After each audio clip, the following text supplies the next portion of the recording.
Super Saravana ஸ்டோர்ஸ்ல December 16 இருந்து ஜனவரி 15 வரைக்கும் ஒவ்வொரு பிரான்ச்லயும் ஒரு கஸ்டமருக்கு ₹1,00,000 மதிப்புள்ள தங்க நகை பண்டிகை பரிசு. சொந்த வீடு வாங்க ஸ்டெப் ஸ்டோனுக்கு வாங்க. Step stone. எஸ்ஐஆர் பணிகள்லாம் நடந்துச்சு தமிழ்நாட்டில். கிட்டத்தட்ட 97 லட்சம் வாக்காளர்களை வந்து நீக்கிட்டாங்க. தமிழ்நாட்டில் வந்து பாஜக ஜெயிக்கக்கூடிய 50 தொகுதிகள் இருக்கா சார். அந்த 50 தொகுதிகளில் மட்டும் ஏதாவது இந்த மாதிரி உள்ளடி வேலை நடக்கும் அப்படின்ற மாதிரி திமுக கூட்டணி கட்சிகள் சொல்லிட்டு இருக்காங்களே, சாத்தியமா சார்? நடக்கிறதுனால இப்போ பீகாரில் என்னாச்சு, மகாராஷ்டிராவில் என்னாச்சு, ஜெயிச்சிட்டாங்க. பீகாரை விட்டுருக்க, மகாராஷ்டிராவில் ஜெயிச்சிட்டாங்க. அதுக்கப்புறம் அடி வாங்கிட்டு வாக்கு எந்திரத்தை பயன்படுத்தினாங்க. அது வெளியில் வந்துருச்சு. நீ வந்து ஓட்டு போடுவ, அதுக்கப்புறம் நீ போட்ட ஓட்டையெல்லாம் வந்து அந்த இதை எடுத்து சிம் கார்டை எடுத்துட்டு அதை பூரா மாறி சார். அந்த ஓட்டு மிஷின் வந்து ஆக்டிவேட் பண்ண முடியாதுன்னு சொல்றாங்களே சார். என் பேர் இல்லை சார். உங்க பேர் இல்லையா? எங்க பேர் இல்லை, என் பேர் இல்லை சார். உங்க பேர் எல்லாம் போச்சு. நான் வந்து வீடு மாத்திட்டேன். அந்த பொண்ணு அந்த அதிகாரி வந்து என்கிட்ட சொல்லிட்டு போச்சு, அம்மா அங்க இருக்கிறேன், அப்ப என்னம்மா பண்றது, நீங்க அங்க இல்லாதனால உங்க பேர் கிடையாது சார். அப்ப நான் என்ன பண்ணணும்னா, இதுக்கு முன்னாடி எங்க ஓட்டு போட்டீங்கன்னு கண்டுபிடிச்சி அந்த வாக்குச்சாவடியில் போய் நீங்க எழுதி கொடுத்தீங்கன்னா உங்களை ஒரு வேலை சேர்த்தவங்களும் சேர்த்துவாங்க. ஆக அப்போ உங்களை நிச்சயமான எதிராளி நான். பாஜகவுக்கு என் கண்ணையெல்லாம் நோண்டி என் மூளையெல்லாம் பிச்சை எடுத்தா கூட நான் பாஜக ஓட்டு சார். நீங்கள் சொன்னீங்க உங்கள் ஓட்டை வந்து எடுத்துட்டாங்கன்ட்டு. இப்போ நானும் செக் பண்ணேன், என் ஓட்டெலாம் இருந்துச்சு சார். எங்கள் வீட்டில் இருக்க எல்லாரும் ஓட்டு இருந்துச்சு. தேவையில்லாத ஓட்டை தானே சார் நீக்கியிருக்கேன். அப்போ நான் தேவையில்லாத திட்டமிட்டு இந்த மாதிரி நிறைய பேர் வந்து இடம் மாற்றம் செய்வாங்க, அவங்கள எல்லாத்தையும் நீக்கணும்னு பண்றதா. ஆமா, ஓட்டு போட விட்டாதானே நீ என்ன வந்து தோக்கடிப்ப. ஓட்டு போட்ட விட்டாதானே நான் சிம் கார்டை மாற்ற வேண்டி இருக்கும். அப்போ தானே ராத்திரி சாயந்தரம் 5 மணி வரையிலும் கமலஹாசன் லீடிங்கு 10,000 வாக்கு லீடிங்கு, 5:15 மணிக்கு வானதி சீனிவாசன் வெற்றின்னு எப்படி சொல்லணும்? உங்களுக்கு என்ன, விஜய் வரணும் அவ்வளோதானே. வந்து அதான் எல்லா சாமதான பேதத்தண்டா அத்தனை அயோக்கியத்தனத்தையும் பண்ணிட்டீங்களா? அதை எதையோ வச்சுட்டு வர வேண்டியதானே. எதுக்கு மக்கள்கிட்ட வந்து நிற்க சார்? அவர் என்ன சார் அயோக்கியத்தனம்? 150 கோடி ரூபா வாங்கினாருங்க. அத்தனை எடுத்து பாயிட்டு போட்டு ஆளுக்கு 500 கொடுத்து 150 கோடி ரூபாய் போட்டுக்கிட்டு தனி பிள்ளைல ஜாலியாக பொண்ணுங்களோட ஜாலியாக உல்லாச வாழ்க்கை வாழ்க்கை. அது எப்படி சார்? நீ வந்து மக்களுக்கு நன்மை செய்யும். என்ன சார் நீ மக்களுக்கு உன் பொண்டாட்டி எங்க முதல்ல அதை காப்பாற்று. உன் பொண்டாட்டியும் உன் பிள்ளையும் வீட்டில் வச்சு சோறு போட்டு காப்பாற்று. இந்த திமுகவோட ஆட்சி எப்படி சார் இருக்குது? சட்டம் ஒழுங்கு எப்படி சார்? சட்டம் ஒழுங்கு எல்லாம் கெட்டுப்போச்சு. இப்போ வர்ற வழியில் 4-5 பொண்ணுங்களை கற்பழிச்ச பார்க்கல நீங்கள்? அங்கே பார்க்கலையா? காலேஜுக்குள்ளார வரும்போது 4-5 மாணவிகளை கற்பழிச்சிக்கிட்டு இருந்தாங்களா? பார்க்கல? இப்போ அந்த பக்கம் எட்டி பாருங்க, கற்பழிச்சிக்கிட்டு இருப்பாங்க.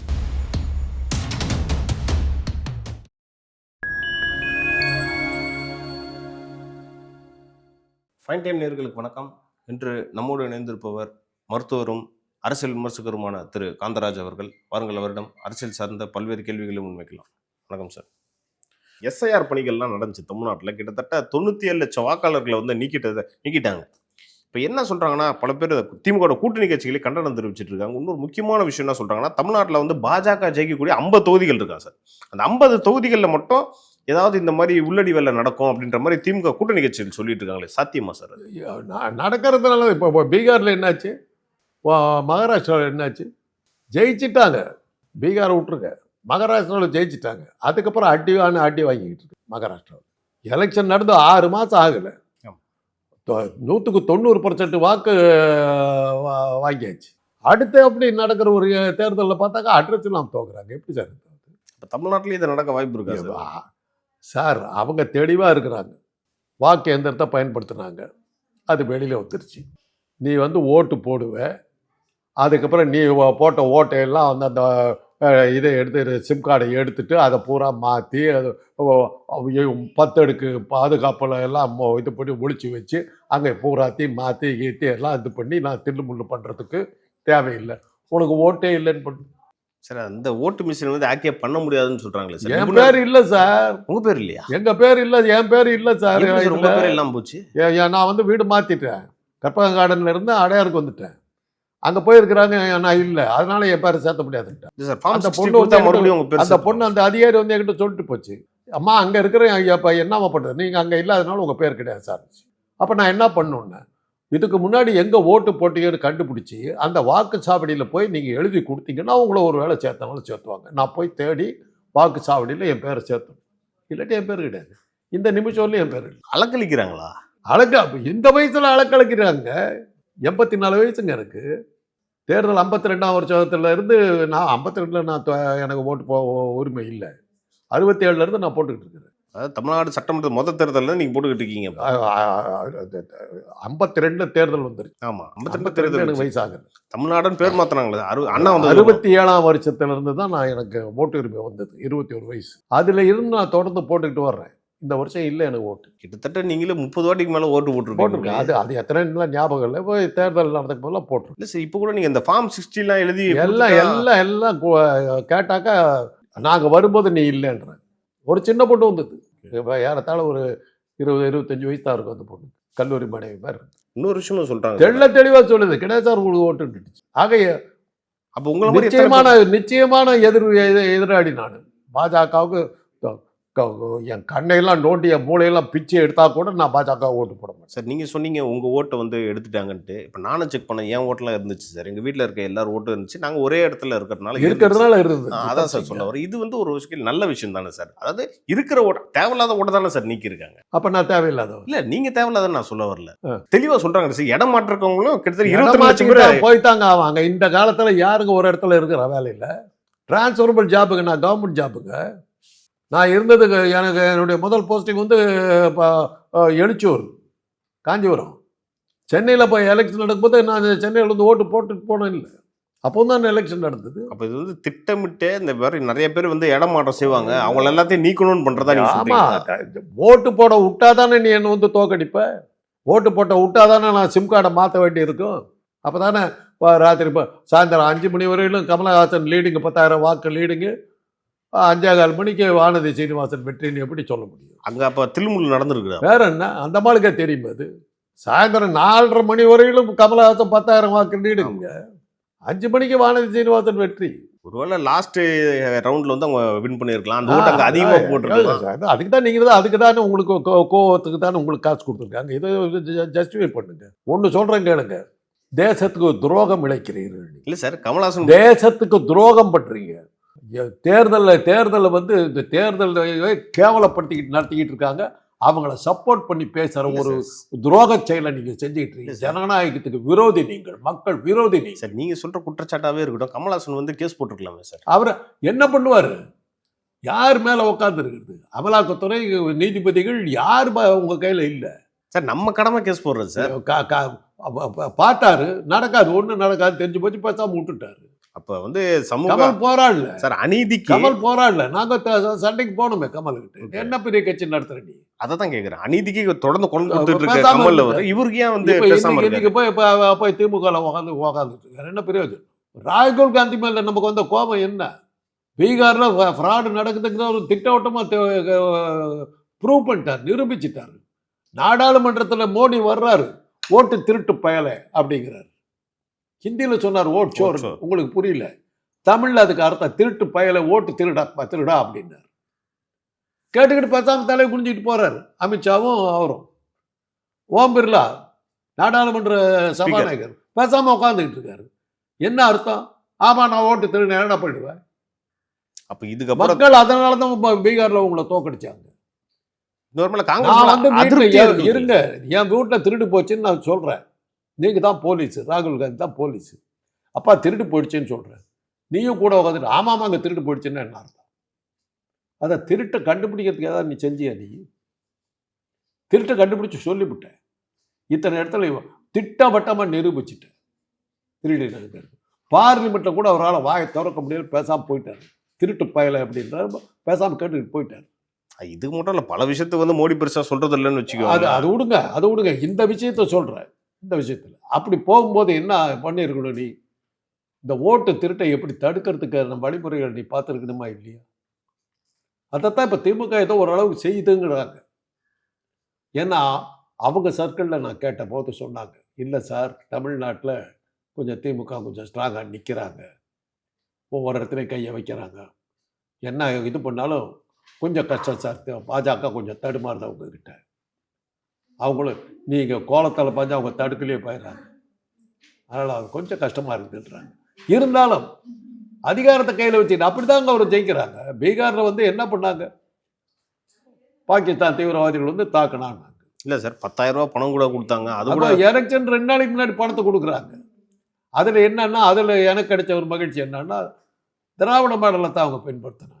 சரி ஓகே சார். திராவிட மாடல்னு சொன்னாலும் நீங்க வந்து ஏன்னா பெண்கள் வந்து சனாதனத்துக்கு பிரகாரம் பெண்கள் வந்து இழிப்பிறவிகள், நரகத்துக்கு போக வேண்டியவங்க. அவங்களுக்கு 10,000 ரூபா கொடுத்து ஓட்டு வாங்கினாங்க திராவிட மாடல். அவர் வந்து ஒரு சைடு வந்து மோடி வந்து சொல்ற இலவசக்கு எதிரான ஆளுன்னு சொல்லிட்டு இருக்காரு. ஆனா இலவசமும் கொடுத்துக்கிட்டு வேற வழி இல்லை, அங்கதான் போயாகணும். என்னைக்கு சனாதனம் ஜெயிச்சுது? திருஞான சம்பந்தம் ஜெயிச்சானா? அப்புறம் ஜெயிச்சாரா? யார் ஜெயிச்சா? தீபாவளியை கொண்டாட விட்டீங்களா? வர்த்தமான மகாவீரர் மறைந்த நாளை வந்து தீபாவளின்னு கங்கா ஸ்நானம் ஆச்சான்னு நீதான ஆள் பூனலை அந்த அழுக்கு பூனலை தொடச்சிக்கிட்டு குளிச்சுக்கிட்டு எந்திரிச்சு கும்பிடுறேன். சரி சார். நீங்கள் வந்து தொடர்ந்து திமுகக்கும் இந்தியா கூட்டணிக்கு ஆதரவாக பேசுகிறீங்க. பீகாரை பற்றியும் நம்ம பேசணும். ஆனால் பீகார் எலெக்ஷனுக்கு ஒரு 6 நாள் முன்னாடி தானே சார் ராகுல் காந்தி வந்தார். அப்புறம் எப்படி சார் அவர் வெற்றி பெற முடியும்? அதைத்தாங்க நம்ம சொல்கிறோம். உன் கையில் நீ வந்து ஒரு அரசியல் கட்சி நடத்துகிற, இந்த அயோக்கியத்தனம் நடக்குது என்கிட்ட வந்து சொல்லிவிட்டு போகிறதுல என்ன அர்த்தம்? உன்னை நம்பி தானே நாங்கள் இது பண்ணிட்டு இருக்கிறோம். நீ காப்பாற்றுவேங்கிற நம்பிக்கையில் தான் நாங்கள் விட்டு. அப்போ திமுகவே இந்தியா கூட்டணியில் இருக்கிறது வேஸ்ட்டுன்னு நீங்கள் ஒத்துக்கிறீங்களா?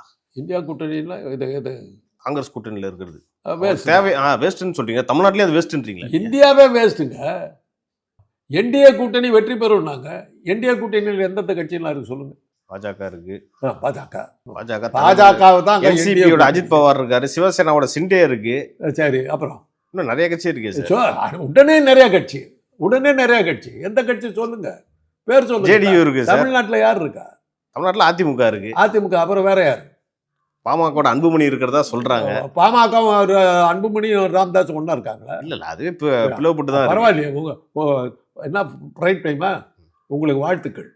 அவங்க 2 பேரும் ஒன்னா இருக்காங்கன்னு கண்டுபிடிச்சு சொன்ன இல்ல சார், நான் இல்லைன்னு தான் சொல்றேன். வாழ்த்துக்கள். கண்டுபிடிச்சிருக்கீங்க. ஒரு மிக அடுத்த புது விஷயம். விஜய்க்கு அடுத்த அப்படி புது விஷயம். இவர் ராம்தாஸ் அவர் மகன் ஒன்னா இருக்காங்கன்ற அடுத்த புது விஷயம். இல்ல சார், நான் இல்ல சொல்றேன். வாழ்த்துக்கள். புதுசா சொல்றீங்க, சொல்லுங்க கேட்டுக்கலாம் சார். அவங்க 4 நாள் எல்லாமே இன்று புதிதா பிறந்தோம்னா பாரதி, அது மாதிரி ஞாபகம் வருது. பல புது விஷயங்களை சொல்றீங்க. ராம்தாஸும் அன்புமணி ஒன்னா இருக்காங்க, ஒரே கட்சி. அவங்க ஒன்னா இருக்க வாய்ப்பே இல்லை சார். நீங்க சொன்னீங்க. உங்க அதை நான் கேட்டுக்க வேண்டியதான். உங்களுக்கு எல்லாமே தெரியுது. ரூம்குள்ளே உட்காந்துட்டு எல்லாம் கண்டுபிடிச்சு வச்சு. Okay sir. இது ஒரு பக்கம் இருந்தாலும் திமுக வந்து வாக்குறுதி நிறைவேற்றலன்னு சொல்றாங்களே சார். அது வந்து மக்கள் மத்தியில நிறைவேற்ற மாட்டேன், அதிருப்தி தேவையில்லை. என்ன வாக்குறுதி அவங்க கொடுத்தாங்க? என்ன வாக்குறுதி நிறைவேற்றல அதை சொல்லுங்க சார். மாசம் கரண்ட் பில் எடுக்கிறேன்னு சொன்னாங்க சார். கரண்ட் பில் கட்ட மாட்டேன்றீங்களா? கரண்ட் மட்டும் சொல்ல மாட்டேன், மாசம் கொடுக்குறேன்னு சொன்னாங்களே. கரண்ட் பில் இப்ப ஏறி இருக்குது. ஏறி இருக்கு. யார் ஏத்துனா? ரயில் கட்டணம் ஏறி இருக்குது. யார் ஏத்துனா? ரயில் கட்டினா மத்தியில் இருக்கு. அதெல்லாம் அது எப்படி சார் உடனே பேண்டன் அவுத்துக்கிறீங்க? இல்ல சார், நம்ம உடனே பேண்ட் அவுத்து நிர்வாணம் சப்ஜெக்ட்டுக்குள்ள போகும்போது நம்ம அதை பத்தி கேட்ட உடனே பேண்ட் அவுத்துட்டு நிர்வாணமா ஜட்டி கூட இல்லாம நிக்கிறீங்க. அது எப்படி முடியுது உங்களால? அப்படி கிடையாது சார். நம்ம வந்து அது எப்படி அவங்கள பத்தி சொன்ன உடனே பேண்ட் அவுத்துட்டு ஜட்டியோட நிக்கிறீங்க? மாநில அரசியலை பத்தி பேசுறோம். அதுக்கு வாய்ப்பு உடனே உங்களுக்கு என்ன விஜய் வரணும் அவ்வளவுதானே. அதான் எல்லா சாமதான பேதத்தாண்ட அத்தனை அயோக்கியத்தனத்தையும் பண்றீங்களா? அதை எதையோ வச்சுட்டு வர வேண்டியதானே. எதுக்கு மக்கள்கிட்ட வந்து நிற்கிறார்? அவர் என்ன சார் அயோக்கியத்தனம்? அவர் என்ன சார் பண்ண? அவர் 150 கோடி ரூபா வாங்கினாருங்க. அத்தனை எடுத்து பாயிண்ட் போட்டு அவர் சம்பளம் எவனா கதை எழுதுனா, எவனா வாசனை எழுதுனா, எவனா கேமரா எடுத்தா? முதல்ல சொல்லிட்டேன். ஆளுக்கு 500 கொடுத்து 150 கோடி ரூபாய் போட்டுக்கிட்டு தனி பிளேட்ல ஜாலியா பொண்ணுங்களோட ஜாலியா உல்லாச வாழ்க்கை வாழ்க்கை. அது எப்படி சார்? நீ மக்களுக்கு நன்மை செய்ய போறீங்க? என்ன சார் நீ மக்களுக்கு உன் பொண்டாட்டி எங்க?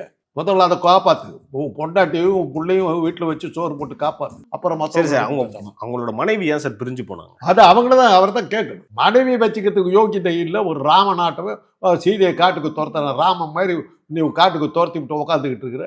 நீ வந்து மக்களுக்கு நன்மை செய்ய போற கேட்கணும். இப்ப திமுக பயந்துக்குச்சு. அப்போ பொண்டாட்டியம் பயந்துட்டு ஓடினாங்க. அது தனிப்பட்ட இதுவும் தனிப்பட்டதுதான். இதுவும் தனிப்பட்டதுதான். எப்படி சார் தனிப்பட்டது? தனிப்பட்டதுதான். அப்படித்தான் எடுக்கணும். அது தனிப்பட்டதான், இதுவும் தனிப்பட்டதுதான். திமுக தாக்குறதுக்கு உனக்கு என்ன யோகியதை இருக்குது? நீ என்ன செஞ்சு கிழிச்ச? சரி, நம்ம எல்லாருக்குமே நீ என்ன செஞ்சு கிழிச்ச?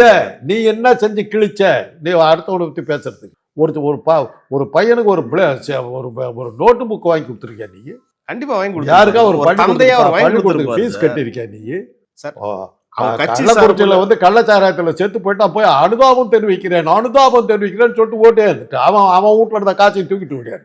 அது எப்படி ஒரு சார் பைசா கொடுத்தியா நீ? அங்க முதல்வர் கூட போலியே ஒரு சார். அந்த பைசா குற்றச்சாட்டு அவங்க கொடுத்தியா சொல்றாங்கல்ல சார். ஒரு பைசா முதல்வர் கொடுக்க மாட்டாரு. முதல்வர் தான் அயோக்கியனாச்சு. அப்புறம் என்னத்துக்கு அவர் பத்தி பேசுறீங்க? உத்தம புத்திரன் சத்திய புத்திரன் ஆச்சு. இவன் ஏன் கொடுக்கல? சார், கரூருக்கு மட்டும் இவன் முதல்வர் ஓடி ஏன் வந்தாரு கொடுக்கல? சார். இவன் ஏன் கொடுக்கல? அடுத்தவனை பத்தி பேசலாம்ல இந்த ராஸ்கல். ஏன் கொடுக்கல இவன்? அவனை போய் கேடுங்க, அந்த ராஸ்கலை போய் கேடுங்க. வால் பிடிக்கிறீங்கல்ல, அவனை போய் கேடுங்க. இல்ல சார், கரூர்ல வந்து 41 பேர் செத்தாங்கல்ல, ஆமா. அதுக்கு ஓடோடி வந்தார் முதல்வர். கள்ளக்குறிச்சியில கள்ளச்சாராயம் குடிச்சு இருந்தாங்க, அங்கெல்லாம் வரலன்ற மாதிரி கள்ளச்சாராயம் சொல்றாங்களே குடிச்சு சார். இறக்குறது இது ஒண்ணா உங்களை பொறுத்தவரையிலும்? சார், ரெண்டுமே மரணம் தான் சார். அதாவது உங்களை பொறுத்தவரையிலும் கள்ளச்சாராயம் குடிச்சு இது பண்றவங்களும், திருட்டு கொலை பண்ணிட்டு சாவறவங்களும், இந்த மாதிரி விபத்துல இறக்குறவங்க எல்லாம் ஒண்ணு உங்களுக்கு. சார், ஒண்ணு அதான் பிரைம் டைமினுடைய நீதி. அப்படி கிடையாது இந்த சார். பிரைம் டைம் அப்படிதான் சொல்லுது. கள்ளச்சாராயம் குடிக்கணும், சட்டம் ஒழுங்கு பிரச்சனை சிக்கி சாவறது ஒண்ணுதான் பிரைம் டைம் சொல்லுது. கேட்டுக்க வேண்டியதுதான். அது ஒண்ணு நான் சொல்லுவேன். இப்படிப்பட்ட யோகியதை இந்த மாதிரி நடத்துற சேனல் நான் எப்படி பேச முடியும்? ஒரு நியாய தர்மம் வேணாம் சார் உங்களுக்கு? உங்க மனசாட்சி குத்துல உங்களுக்கு?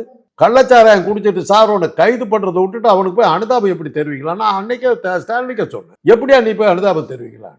அவன் பண்ணது தப்பு, சட்டவிரோதமான செயல். அவனை அந்த குடும்பத்தை ஜெயிலில் தள்ளி இருக்கணும். இப்ப நீங்க வந்து பாக்குறீங்களா சார், தமிழ்நாட்டுல வந்து தொடர்ந்து கொலை கற்பழிப்பு நிறைய குற்ற சம்பவம்லாம் நடக்குது. இந்த திமுகவோட ஆட்சி எப்படி சார் இருக்கு? சட்டம் ஒழுங்கு எப்படி சார் இருக்கு? சட்டம் ஒழுங்கு எல்லாம் கெட்டு போச்சு. இப்போ வர்ற வழியில் 4 பொண்ணுங்களை கற்பழிச்ச பார்க்கல நீங்க? அங்கே பார்க்கலையா? காலேஜுக்குள்ளார வரும்போது 4 மாணவிகளை கற்பழிச்சிக்கிட்டு இருந்தாங்களா? பார்க்கல? இப்போ அந்த பக்கம் எட்டி பாருங்க, கற்பழிச்சிக்கிட்டு இருப்பாங்க, பெண்களை கற்பழிச்சிக்கிட்டு இருப்பாங்க. அப்படி அந்த பக்கமாக போங்க, பஸ் ஸ்டாண்டில் வந்து ஒரு 100-150 பெண்களை கற்பழிச்சிக்கிட்டு இருப்பாங்க. போங்க போய் பாருங்க, எங்கே பார்த்தாலும் கற்பழிப்புங்க. நான் காலேஜுக்குள்ளார வரும்போது நான் என் கற்பை காப்பாற்றிக்கிட்டு நான் அவ்வளோ கஷ்டப்பட்டு வர்றேன் தெரியுமில்ல. ரயில்வே ஸ்டேஷனில் என்ன கற்பழிக்க பார்த்தாங்க, அங்கே தப்பிச்சேன். அப்புறம் பஸ் ஸ்டாண்டுக்கிட்ட வந்து அங்கே தப்பிச்சேன். இவங்க காலேஜுக்குள்ளார வந்து இங்கே தப்பிச்சிருக்கோம். ஒவ்வொரு இடத்துலையும் கற்பழிக்க பார்க்குறாங்க. ஆம்பளைட்டு சார் அத்துமீறாங்க. என்ன சார் ஆம்பளை பொம்பளை இல்லை சார், கற்பழிக்கிறது வந்தாச்சு. தமிழ்நாடு தான் கற்பழிக்கிற நாடாச்சு. அப்புறம் என்ன?